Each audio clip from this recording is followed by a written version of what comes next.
অর্জুনের স্মৃতিশক্তি ফিরে আসায় অর্জুন মিশ্রিকে বলে, মিশ্রি চলো এক্ষুনি গিয়ে পরিবারের সকলকে জানিয়ে দিই তুমি আমার ছোটবেলার বন্ধু আসল অনু, আর আমরা দুজন আজ থেকে একসাথে নতুন জীবন শুরু করব, চলো আমার সাথে। এরপর তো অর্জুন মিশ্রির হাত ধরে মিশ্রিকে অবস্থি বাড়িতে নিয়ে আসে। অর্জুন আর মিশ্রিকে একসাথে দেখে অবস্থি পরিবারের সকলে অনেক খুশি হয় এবং সেই সাথে অর্জুনের বড় দাদি বলে, মা মিশ্রি কোথায় হারিয়ে গিয়েছিলে, আমরা সকলে মিলে তোমাকে খুঁজছিলাম। তখনই অর্জুন বলে, মা মিশ্রি তোমার তো আমরা চিৎকারের আওয়াজ পেলাম। সেই সাথে অর্জুনের বড় দাদি বলে, মিশ্রি তুমি কোথায় হারিয়ে গিয়েছিলে? তখনই মিশ্রি বলে, বড় দাদি আমি তো কাজে ব্যস্ত ছিলাম। যখনই অর্জুনের বাবা প্রতাপ বলে, স্ত্রী ভয় পাওয়ার কোনো প্রয়োজন নেই, তুমি একদম ঠিক আছো তো? এদিকে অর্জুন তো নকল অনু প্রিয়ার দিকে রাগান্বিত দৃষ্টিতে তাকিয়েছিল। ঠিক তখনই অর্জুনের ছোট দাদি অর্জুনকে বলে, অর্জুন তুমি অনুর দিকে এইভাবে তাকিয়ে আছো কেন? আর এদিকে নকল অনু প্রিয়া ভাবে, অর্জুন আমার দিকে এইভাবে তাকিয়ে আছে কেন? অর্জুনের কি স্মৃতিশক্তি ফিরে এসেছে? আর এদিকে অর্জুনের সত্যি সত্যি স্মৃতিশক্তি ফিরে এসেছে। অর্জুন কি তাহলে এবার নকল অনুপ্রিয়ার সত্যটা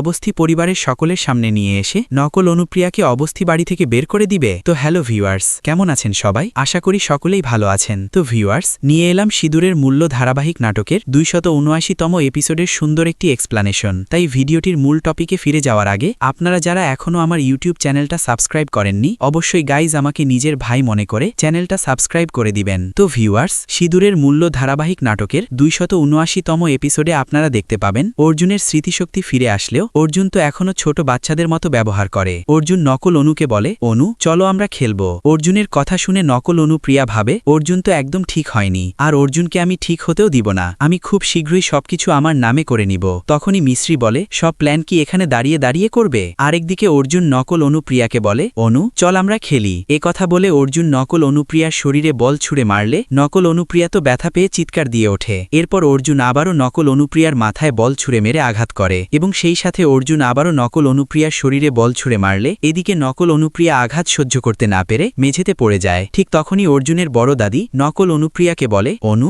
অর্জুন যখন মেঝেতে পড়ে গিয়েছিল তখন তো তুমি অনেক হাসাহাসি করেছিলে, এখন আবার কি হলো? অনু উঠে পড়। তখনই অর্জুন নকল অনুপ্রিয়াকে বলে, অনু চলো আমরা আবারও খেলি। ঠিক তখনই নকল অনুপ্রিয়া বলে, অর্জুন আমি এখন খেলবো না। ঠিক তখনই অর্জুন মিশ্রিকে বলে, ভালো মেয়ে, মনে হচ্ছে ওর কিচ্ছু খতম হয়ে গিয়েছে। ঠিক সে মুহূর্তে আপনাদেরকে দেখানো হবে অর্জুন তো অবস্থি পরিবারের সকলকে জানানোর জন্য আসছিল যে মিশ্রি আসল অনু। মিশ্রি অর্জুনকে আটকায় এবং সেই সাথে মিশ্রি বলে, অর্জুন তুমি যদি এক্ষুনি গিয়ে পরিবারের সকলকে জানিয়ে দাও যে আমি আসল অনু, তাহলে বাবলু আঙ্কল, পিসিমা, ছোট দাদিমা কোনোভাবে মেনে নিবে না যে আমি আসল অনু। উল্টো উনারা ভাববে আমি তোমাকে উল্টাপাল্টা বুঝিয়েছি, আর এই সুযোগটাকে কাজে লাগিয়ে প্রিয়া নতুন করে কোনো ষড়যন্ত্র করবে। তাই অর্জুন প্রিয়ার সত্যটা সবার সামনে নিয়ে আসার জন্য আমাদের কিছু প্রমাণ লাগবে, আর প্রমাণ পেয়ে গেলে প্রিয়ার কিচ্ছু খতম। এরপরের দৃশ্যে আপনারা দেখতে পাবেন মিশ্রি ঠাকুর ঘরে পুজো করে এবং সেখানে বলে, মাতারানী আপনি আমার অর্জুনকে আমার কাছে ফিরিয়ে দিয়েছেন, থ্যাংক ইউ মাতারানী। ঠিক তখনই অর্জুন ঠাকুর ঘরে মিশ্রির কাছে এসে বলে, মাতারানী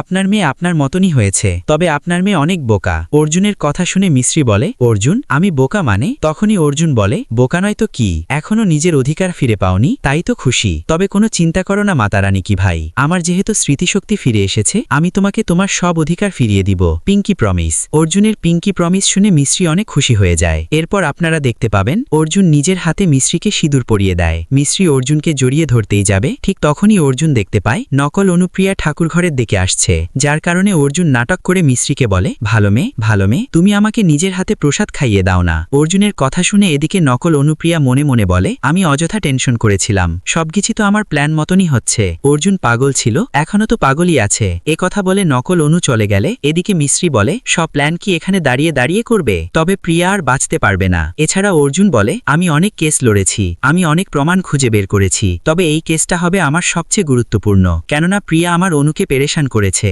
এরপর তো অর্জুন মিশ্রিকে তার ভিলেনের বিষয়ে জানায়, কিভাবে প্রমাণসহ নকল অনুর সত্যটা সবার সামনে নিয়ে আসবে। এরপর আপনারা দেখতে পাবেন মিশ্রি তো ঠাকুর ঘরে পুজো করে এবং সেখানে বলে, বড় দাদি, বাবা, মা আপনারা আমাকে মাফ করে দিন, আর যা কিছু হয়েছে সবকিছু আমাদের প্ল্যান মতো হয়েছে, এই সবকিছু আমাদের নাটক ছিল, খুব জলদি সত্যটা আপনাদের সামনে চলে আসবে, আমি আপনাদের আসল অনু। তাহলে অর্জুন এবং মিশ্রির প্ল্যান কি কাজ করবে? অর্জুন এবং মিশ্রি কি পারবেন প্রিয়ার সত্যটা সবার সামনে নিয়ে আসতে? তা জানতে পারবেন পরবর্তী এপিসোডে। এই ছিল সিঁদুরের মূল্য ধারাবাহিক নাটকের 279তম এপিসোডের সুন্দর একটি এক্সপ্লানেশন। তো আপনাদের কাছে এই ভিডিওটি কেমন লাগলো অবশ্যই কমেন্ট করে জানাবেন। সেই সাথে পরবর্তী ভিডিওর এক্সপ্লানেশনটি সবার আগে দেখার জন্য অবশ্যই গাইজ আমার ইউটিউব চ্যানেলটা সাবস্ক্রাইব করে আমার সাথেই থাকবেন। সকলে ভালো থাকবেন, সুস্থ থাকবেন।